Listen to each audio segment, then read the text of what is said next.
नमस्कार, मी आयशाज मराठी रेसिपीमध्ये तुम्हा सर्वांचं अगदी मनापासून स्वागत करते. आता जानेवारी महिना सुरू झाला आहे आणि यात पहिला सण म्हणजे भोगी आणि ह्या दिवशी शेंग सोलवा आणि अगदी मिश्रित अशी भाजी बनवली जाते, तर ती म्हणजे भोगीची भाजी. आता ही भोगीची भाजी कशी बनवायची, अगदी कमी वेळात पटकन बनवता येईल ही भोगीची भाजी कशी बनवायची याची रेसिपी मी तुमच्यासोबत शेअर करणार आहे. तर सुरुवात करूया. त्यासाठी मी सगळ्या भाज्या सोलून घेतल्या आहेत. तर त्यामध्येच आता मी एक बाउल घेतलं आहे, त्यामध्ये फ्रेंच बी घालून घेतली आहे. अगदी चमचाभर अशी थोडी थोडी घालून घ्यायची. यामध्ये आता मी पावटा घालून घेतला आहे, ओले हरभरे घालून घेतले, राजमा घातला आहे. आता ह्याचबरोबर तुरीचे दाणे घातले, त्याचबरोबर हिरवा पावटा देखील घालून घेतला आहे. आता गाजराचे तुकडे कट करून घेतले, एक वांगं घातलं आहे, बटाटा एक कट करून घेतला आहे, सोलून कट करून घेतला आहे. यामध्ये आता हिरवा पावटा, त्याचबरोबर पापडी पावटा हे सगळे घालून मिश्रण स्वच्छ धुवून घेतले. आता हे सगळं धुवून कुकरमध्ये मी घालून घेणार आहे आणि अगदी 5 मिनिटासाठी आपण हे संपूर्ण मिश्रण घालून घ्यायचं आहे. आणि घालून घेतल्यानंतर पाणी घालून हे व्यवस्थित आता आपल्याला 2 शिट्ट्या करून घ्यायच्या आहे. फार जास्त शिट्ट्या करायच्या नाही, 2 शिट्ट्या करून ही भाजी शिजवून घ्यायची. आता आपण फोडणीची तयारी करूया. त्यासाठी तेल गरम करून घ्यायचं आहे. तेल व्यवस्थित गरम झालं की यामध्ये मोहरी घालून घ्यायची. मोहरी छान तडतडली की आपण बाकीचं मसाले यामध्ये घालणार आहोत. तर मोहरी तडतडल्यानंतर एक चमचाभर जिरे घालून बारीक कट करून घेतलेला टमॅटो देखील यामध्ये घालून घ्यायचा. 4 हिरव्या मिरच्या घालून घ्यायच्या. यानंतर बारीक किसून घेतलेलं आलं घालून घ्यायचं आहे. आता यामध्येच मी आता बारीक किसून घेतलेली ओली हळद देखील घालून घेतली. या दिवसामध्ये जो काही भाजीपाला मिळतो त्यामध्येच आपण ह्या भोगीची भाजी बनवत असतो. तर यामध्ये 4 ते 5 कढीपत्त्याची पाने, धना पावडर, लाल मिरची पावडर घालून घेतली. त्याचबरोबर यामध्ये 1 मोठा चमचा तीळ घालून घेतले आणि आता हा मसाला तयार करून झाला आहे. तर या दिवसांमध्ये जितका काही शेंग सोलवा मिळतो हा सगळा शेंग सोलवा घालून ही भाजी बनवली जाते. तर या पद्धतीने सगळ्या शेंग सोलवा तयार करून घ्यायचं. आता मी मसाला तयार करून घेतला आहे, काश्मीरी लाल मिरची घालून घेतली आहे आणि आता शिजवून घेतलेल्या ज्या काही भाज्या 2 शिट्ट्या करून घेतल्या होत्या त्या यामध्ये घालून घ्यायच्या आहे. तर याचमध्ये आता आपण जे काही पाणी उर्वरित जे भाजीमध्ये उरलेलं होतं ते देखील आपण यानंतर ह्या भाजीमध्ये घालून घेणार आहोत. आता ही भाजी व्यवस्थित परतून घ्यायची आहे. तुम्ही बघू शकता मसाला व्यवस्थित लागेल या पद्धतीने ही परतून घ्यायची आहे. तर व्यवस्थित आपण आता ही भाजी परतून घेत आहोत. परतून झाल्यानंतर 1-2 मिनिटासाठी ही परतून ह्यामध्ये चवीनुसार मीठ घालून घ्यायचं आहे. मीठ घालून घेतल्यानंतर आता यामध्ये अगदी थोडंसं आपल्याला पाणी घालायचं आहे आपल्याला, कारण ही पातळ बिलकुल बनवायची नाही आहे. थोडीशी आपल्याला भाकरीसोबत खाता येईल या पद्धतीने बनवून घ्यायची आहे. यामुळे ह्यामध्ये गरम पाणी घालायचं आहे, थंड पाणी बिलकुल घालायचं नाही. तर आपल्याला हवं तितकं आपण पाणी घालू शकतो, फार पाणी घालायचं नाही आहे. तुम्हाला पातळ हवी असेल तर तुम्ही घालू शकता, पण अगदी भाकरीला खाता येईल इतकं पाणी घालून आणि झाकण ठेवून व्यवस्थित आता हे शिजवून घ्यायचं आहे. शिजवून व्यवस्थित घ्यायचं आहे. एक साधारणतः 5 ते 7 मिनटं हे शिजवून घ्यायचं आहे. छान भाजीला उकळ आली पाहिजे.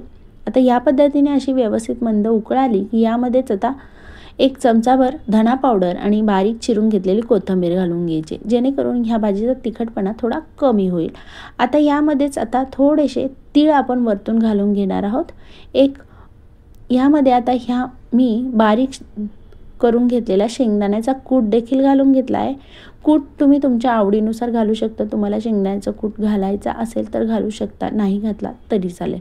आता एक बारीक चमचाभर तीळ घालून घेतले, पांढरे तीळ घालून घ्यायचे. आता ही पूर्ण शेंग सोलव्याची भोगीची भाजी तयार झाली आहे. आता ह्या भाजीसोबत खाण्यासाठी बाजरीची भाकर केली जाते. तर आता ही बाजरीची भाकर कशी बनवायची याची देखील रेसिपी मी तुमच्यासोबत शेअर केली आहे. तर आता ही भाजी आपण बाजूला ठेवून देऊया आणि इकडे मी बाजरीची भाकर बनवायला घेतली. त्यासाठी मी बाजरीचं पीठ घेतलं आहे आणि अगदी थोडं थोडं पाणी घालून व्यवस्थित असा डो मळून घेणार आहे. तर तुम्ही बघू शकता या पद्धतीने फार पातळ होऊ नये म्हणून अगदी थोडं थोडं पाणी घालायचं आहे आणि व्यवस्थित असा डो मळून घ्यायचा आहे. तर या पद्धतीने असा छान असा डो मळून घ्यायचा आहे आणि तो अगदी मऊसूत असा मळून घ्यायचा आहे. तुम्ही जितका व्यवस्थित हा मळून घ्याल तितका तो व्यवस्थित भाकरी त्याची थापली जाईल. तर व्यवस्थित असं थोडंसं पाणी घालून हा मऊसूत असा डो मळून घ्यायचा आहे.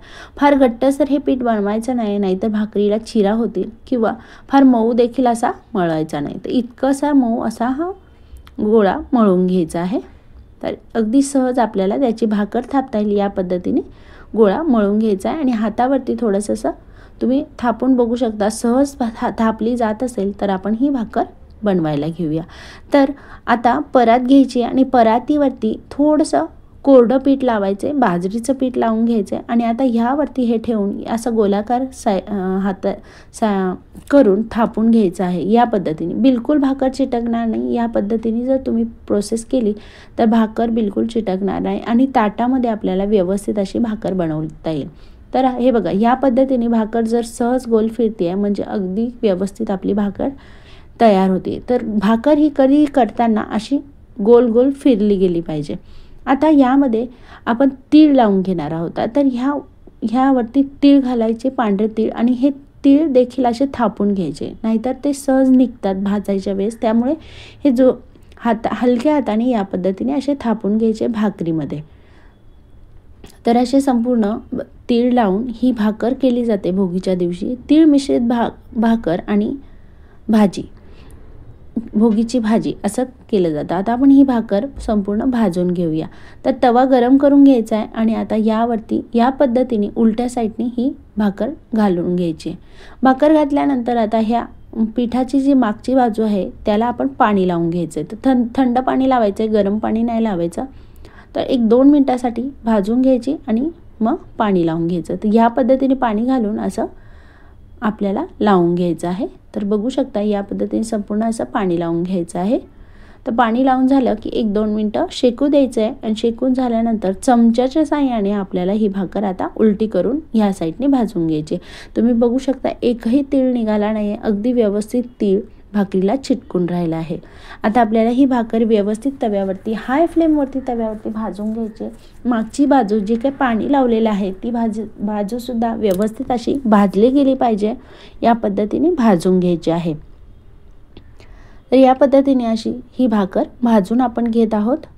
तर आता डायरेक्ट गॅसच्या फ्लेमवर देखील तुम्ही ही भाकर थोडीशी भाजून झाल्यावर भाकर भाजून घेऊ शकतात। तर तवा बाजूला करून तुम्ही गॅसच्या फ्लेमवरती चमच्याच्या साहाय्याने या पद्धतीने भाजू शकता।